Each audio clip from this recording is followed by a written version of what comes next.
అది వైఎస్ఆర్ లేదు, నేను అప్పుడు కూడా ఖండించాను. కొన్ని ఛానల్స్ వచ్చాయి,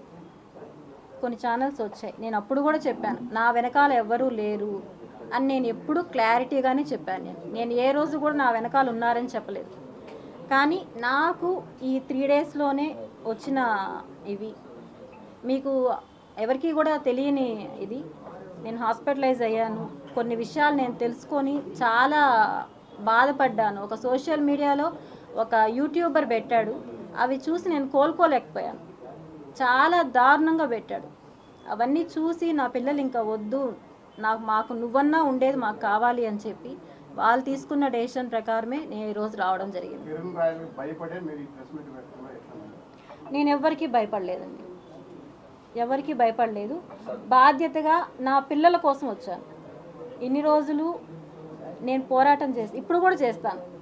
నాది నాకు సెటిల్ అయ్యేంత వరకు నా పోరాటం అనేది ఆగదు. కానీ దీనికి రాజకీయ నేతలు వచ్చి దాన్ని పులమద్దండి దయచేసి. ఎందుకంటే మీ పార్టీలకి ఏమున్నాయో గొడవలు నాకు తెలీదు. అందులో నన్ను ఇన్వాల్వ్ చేయొద్దండి అని ఒకటే నేను అడుగుతున్నాను. నేను అంతే.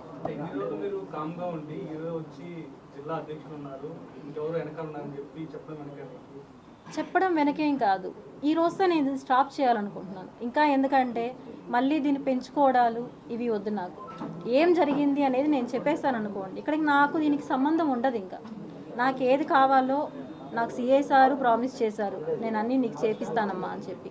ఇంకొకసారి చెప్పారు, ఆల్రెడీ కోర్టుకు వెళ్ళింది. సో అక్కడ నేను తేల్చుకుంటాను. ఇది నేను ఒక్కసారి బయట రావడం వల్ల ఏమవుతుందంటే ప్రెస్లో రకరకాలుగా నాకు అందరిలాగా మాట్లాడడం, నేనేం ఎక్స్పర్ట్ కాదు మాట్లాడడంలో. నేను ఉన్నది నేను మాట్లాడుతున్నా, దాన్ని రకరకాలుగా ట్రోల్స్ చేస్తున్నారు. ఇవైతే కరెక్ట్ కాదనేసే నేను వచ్చాను. నాకు నమ్మకం లేదండి. ఇప్పుడు నేను వచ్చి ఈ మాట చెప్పిన తర్వాత కూడా ఇప్పుడు జనసేనలో ముఖ్య లీడరు ఒక అతను ఉన్నారని చెప్పడం వల్ల వాళ్ళ వల్ల కూడా నాకు రక్షణ ఉంటుందని నేను అనుకోలేదు. కానీ నేను ఇందులో నుంచి నేను బయటపడాలి ఫస్ట్. పోలీసులు న్యాయం చేయలేదనేసి మీడియాకి ఎక్కారు, మళ్ళీ ఇప్పుడు అదే పోలీసులు న్యాయం చేస్తారంటే మీకు నమ్మకం ఉందా వాళ్ళపైన? లేదండి, నాకు ఒక 10 డేస్ నుంచి కూడా ఎస్వియు సిఐ సార్ కానీ అక్కడ ఉండేవాళ్ళు కానీ నాకు ఎవ్రీడే కాల్స్ చేసి ప్రాబ్లం ప్రతి ఒక్కటి తెలుసుకొని కిరణ్ రాయలతోనూ మాట్లాడుతున్నారు. వాళ్ళు మాట్లాడి ఎలా సాల్వ్ చేయాలి అని చెప్పి వాళ్ళు చాలా ట్రై చేస్తున్నారు. ఇంకా ఏమంటే నా పిల్లలు పూర్తిగా దీన్ని తీసుకొని మేము సాల్వ్ చేసుకుంటాము, నువ్వు వద్దు, నువ్వు సేఫ్గా ఉండు అని చెప్పి వాళ్ళు చాలా డెసిషన్ తీసుకున్నారు.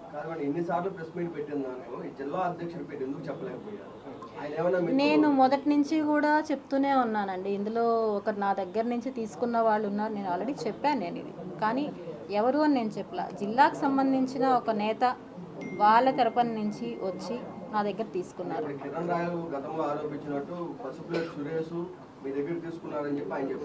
నేను ఇప్పుడు కూడా చెప్తున్నాను, పసుపులేటి సురేష్ వాళ్ళు అపోజిషన్ పార్టీ వాళ్ళు నా దగ్గర నుంచి ఏం తీసుకోలేదు.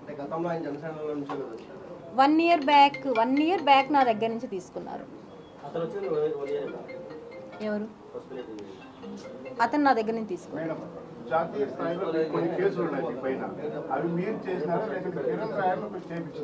నా పైన ఏం లేవండి. అవి కూడా అన్నీ నా పైన ఉండుంటే నేను ఒక రోజులో నేను బయట రాను కదా. నా పైన నిజంగానే నేను వెనక్కి తగ్గుతున్నానని నేను చెప్పలేదండి. నేను ఇప్పుడు కూడా నాకేదైతే కావాలో దానికోసం నా ఫైట్ అనేది ఆగదు. నాకు వచ్చేంత వరకు నేను అది సెటిల్ చేసుకుంటాం.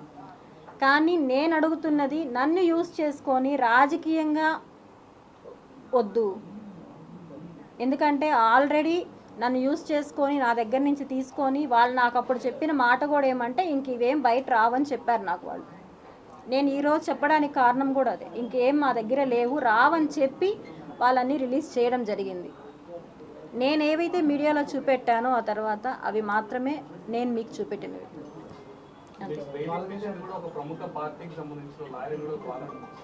నాకు ఆ విషయం కూడా చెప్పాలంటే బాలా సార్ నాకు పార్టీకి సంబంధించిన అతనని నాకు ఎక్కడా తెలియదు. సార్తో నేను మాట్లాడినప్పుడు కూడా మాకు గ్రూప్ ఉంది, గ్రూప్ ద్వారా నేను వచ్చానమ్మా, నేను న్యాయం చేయడానికే చూస్తున్నానని చెప్పి నాకు చాలా క్లియర్గా చెప్పారు. నాకు ఈ రోజు వరకు కూడా పార్టీలు వాళ్ళు వీళ్ళు అనేది నాకు తెలియదు.